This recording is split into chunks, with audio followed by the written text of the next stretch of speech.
Chapter 13. All too soon Stanley was back out on the lake, sticking his shovel into the dirt.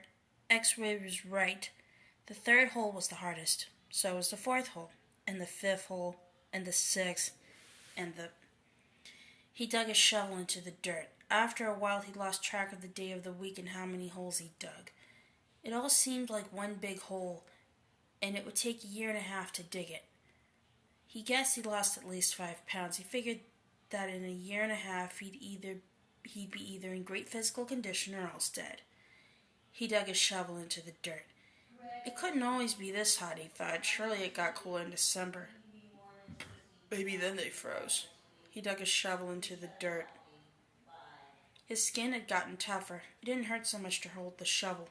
As he drank from his canteen, he looked up at the sky. A cloud had appeared earlier in the day. It was the first cloud he could remember seeing since coming to Camp Green Lake. He and the other boys had been watching it all day, hoping it would move in front of the sun. Occasionally it got close, but it was just teasing them. His hole was waist deep. He dug his shovel into the dirt. As he dumped it out, he thought he saw something glisten as it fell into the dirt pile. Whatever it was quickly buried. Stanley stared at the pile a moment, unsure if he'd even seen it. Even if it was something, what good would it do him? He'd promised he'd give anyone he found to X-Ray. It didn't seem worth the effort to climb out of this hole to check it out. He glanced up at the cloud, which was close enough to the sun that he had to squint to look at it. He dug a shovel back into the earth, scooped out some more dirt, lifted it over his dirt pile. But instead of dumping it there, he tossed it off to the side. His curiosity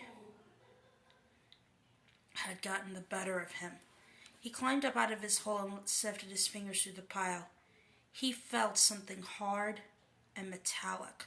He pulled it out. It was a gold tube about as long and as wide as the second finger on his right hand. The tube was open at one end and closed at the other. He used a few drops of his precious water to clean it. There seemed to be some kind of design on the flat closed end. He poured in a few more drops of water in it and rubbed it on the inside of his pants pocket. He looked again at the design engraved into the flat bottom of the tube. He could see the outline of a heart with the letters KB etched inside of it. He tried to figure it out some way that he wouldn't have to give it to X-Ray. He could just keep it, but that wouldn't do him any good. He wanted a day off. He looked into the large piles of dirt near where X-Ray was digging. X-Ray was probably almost finished for the day. Getting the rest of the day off would hardly do him much good.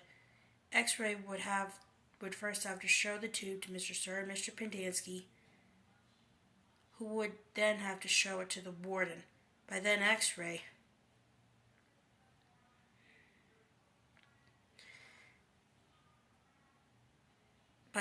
might be done anyway. Stanley wondered about trying to secretly take this tube directly to the warden. He could explain the situation to the warden, and the warden might make up an excuse for giving him the day off so X-Ray wouldn't suspect. He looked across the lake toward the cabin under the 2 oak trees. The place scared him. He'd been at Camp Green Lake for almost 2 weeks, and he still hadn't seen the warden. That was just as well. If he could go his entire year and a half without seeing the warden, that would be fine with him. Besides, he didn't know if the warden would find the tube interesting. He looked at it again. It looked familiar. He thought he'd seen something like it somewhere before, but couldn't quite place it. "What you got there, caveman?" asked Zigzag. Stanley's large hand closed around the tube. "Nothing, just, it was useless. They think I might have found something. Another fossil?" "No. I'm not sure what it is." "Let me see," said Zigzag. Instead of showing it to Zigzag, Stanley brought it to X-Ray. Zigzag followed. X-Ray looked at the tube, rubbed his dirty glasses on his dirty shirt, and looked at the tube again. One by one, the other boys dropped their shovels and came to look. "Looks like an old shotgun shell," said Squid. "Yeah, that's probably what it is," said Stanley. He decided not to mention the engraved design. Maybe nobody would notice it. He doubted X-Ray could see it. "No, it's too long and thin to be a shotgun shell," said Magnet. "It's probably just a piece of junk," said Stanley. "Well, I'll show it to Mom. See what he knows. Who knows, maybe I'll get the day off." "Your hole's almost finished," said Stanley. "Yeah, so?" Stanley raised and lowered his shoulders. So why don't you wait until tomorrow to show it to Mom, he suggested. Then you can pretend you found it first thing in the morning. Then you can get the whole day off instead of just an hour or so this afternoon. X-Ray smiled.